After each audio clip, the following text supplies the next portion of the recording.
Hello and welcome to another edition of Mailbag.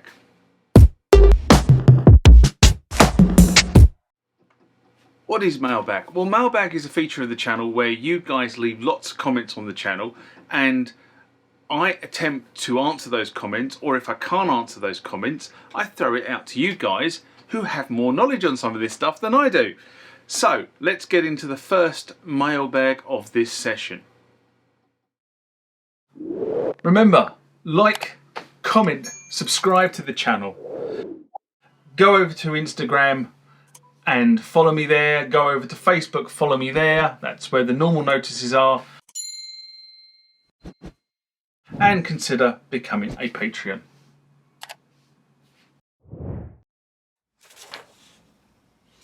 Next comment or question comes from Gillard de Campos Guitar. I'm getting really... The other thing is the printer's not printing the things out very well. Anyway, Gillard writes, in response to the Roland U-20 demo songs, a video I did in July 2017. Greetings, friend.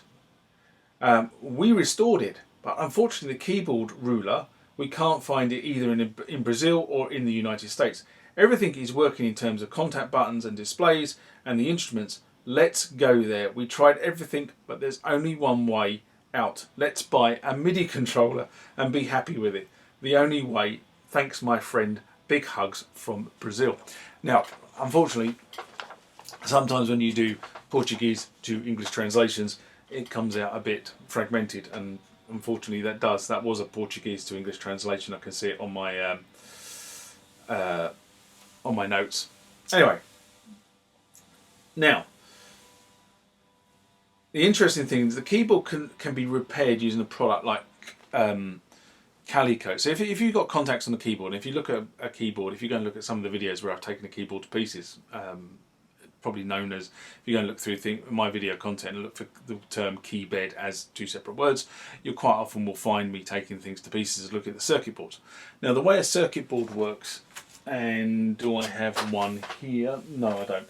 The way a circuit board works effectively is that the copper traces come to a point where they then put carbon paint, or they then screen print carbon paint onto the circuit, and there is a contact that is effectively a carbon contact, and when the carbon contact comes into contact with the two halves of the carbon paint, it makes a contact. The key knows when to sound.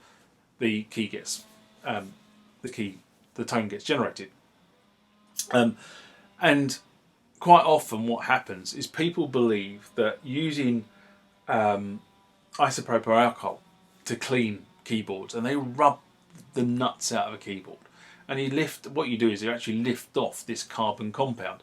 And people have said to me, oh well, I clean it, and all of a sudden it doesn't work. Well, the reason why it doesn't work all of a sudden is because you've cleaned all the carbon off, and the carbon contacts need carbon. So you can use, there's a product called Calico 44, which is a really great product. It's quite expensive, but it's a great product. And effectively what you can do is you can just effectively recarbonize the pads by painting this stuff on and letting it dry, and it will effectively put another layer of carbon back on the pads that the carbon's been rubbed off of. So you can do that on either side as well. You can do it on the pads on the circuit board, and you can also do it on the contact switch. It does work, and it's quite effective. I used it a couple of times. Unfortunately, I have run out of it, which is a pain in the bum. I didn't run out of it per se. I lent it to someone and they've not returned it. Anyway, that's probably is an easy way to, if the problem with the keypad is the fact that your carbon contacts are knackered, that's probably the best way to repair it. I've seen people say, well, what they do is get HP pencils and rub the carbon from the HP pencil on. Not a great long-term solution. It might work short-term, but it's not a great long-term solution. The better solution is to actually fix the pad properly. Anyway, that's just a way of doing it. Next video comes from Stephen J. Chivers 8076 in response to SY77 Project Completion Restoration Part 5 video I did in January 2024. And Stephen writes, nice series of videos.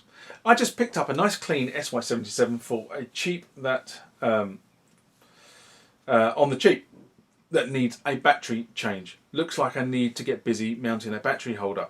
You have a good tool skills and clearly explain your process. You have obviously been doing this for a while. I can tell by your confidence. I take it from this video that you have found the service manual as per your reference in the diagnostic mode. I've always preferred to use diagnostic mode if I know about it for my initial assessment, as they do tend to save time finding faults. P.S. I would have replaced the disk drive with a floppy disk emulator. Way more reliable and more storage space, and for cheaper and less hassle. I'm in the process of upgrading a bunch of older devices to emulators, totally breathe life into my floppy dependent devices. Well, thank you for the feedback on the SY77 videos. I always like it when people feedback, good or bad, and my policy is I post good or bad on the channel, as you probably know from some of the videos that I've done in the past. So yes, I have obtained a copy of the service manual. It is relatively easily available, but it's not indexed. The versions that seem to be on the internet probably came from the same source, I suspect, but they're not indexed. So I have actually indexed my version, so it's far easier to find things by just typing in a keyword now, rather than having to try and read the whole manual. So, you know, I do find this really interesting that people do scans and publish manuals on the internet, but they don't index them. And therefore you then start looking at it and you can't, you know, say for example, you want to see the section on the floppy drive, type in floppy drive and it comes back with no results because the document itself hasn't been indexed. It's kind of not been done correctly by the person who scanned it. And I suspect the reason why, again, going back to this, is that somebody scanned it many years ago and then people float around the internet, find a copy of it and then post it on their site that they've now got a copy of this document but actually haven't enhanced the copy. So I always index mine. I've got the software that sits on one of my machines, and when I get one of these documents that comes in that hasn't been indexed, I rip it to pieces, I index it and put it back together in. That's probably my OCD cutting in, but it actually makes things far easier to find. If you want to find a certain section or you want to find a certain component, you can just look straight, you can just type it in the search and bang, you'll go straight to it into the document. Makes a hell of a lot of distance or difference. But yes, I did obtain it, and I have used it to do diagnostic mode, and I've actually done a video about using diagnostic mode that actually probably has gone live on the channel by the time you see this. So that was the first thing. The second is I actually have a lot of floppy disks at the moment, and an emulator for me probably doesn't work in the same scenario as you're thinking about. But I probably will, in the fullness of time, move to an emulator, but not just quite yet. We shall see.